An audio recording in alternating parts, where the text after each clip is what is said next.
नमस्कार दोस्तों, क्या आप किसी भी तरीके से अपने स्टार्टअप को रजिस्टर कराना चाहते हैं इंडिया में कहीं भी, और आपको अपने स्टार्टअप को रजिस्टर कराते हुए बहुत सारी क्वेरीज, बहुत सारी प्रॉब्लम्स, बहुत सारी दिक्कतें या बहुत सारे इल्यूजन्स हैं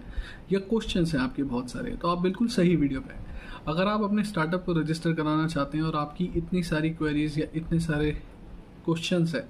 तो देखिए आपकी क्वेरीज का आंसर देने के लिए हम लोग तत्पर हैं। अगर आप किसी भी तरीके से जानना चाहते हैं कि हाँ इंडिया में इस फॉर्म में या किसी भी फॉर्म में, इंडस्ट्री में या किसी भी बेस्ट सुटेबल फॉर्म में किस तरीके से अपने स्टार्टअप को रजिस्टर कराया जाए, किस तरीके से हम अपने स्टार्टअप को रजिस्टर करा सकते हैं, क्या क्या डॉक्यूमेंट्स लगते हैं, क्या फीस लगती है, कितने टाइम पीरियड में वो रजिस्टर हो जाता है, या हमें अपने स्टार्टअप को रजिस्टर कराते हुए किन चीज़ों का ध्यान रखना है और कैसे हम उसको रजिस्टर करा सकते हैं, तो आप बिल्कुल सही वीडियो पे। अगर आपकी कोई भी क्वेरी है related to any query question, तो आप नीचे दिए हुए नंबर पे हमसे वो क्वेरी पूछ सकते हैं। वीडियो को छोड़ने से पहले सब्सक्राइब करें, बेल बटन जरूर दबाएं and thank you so much.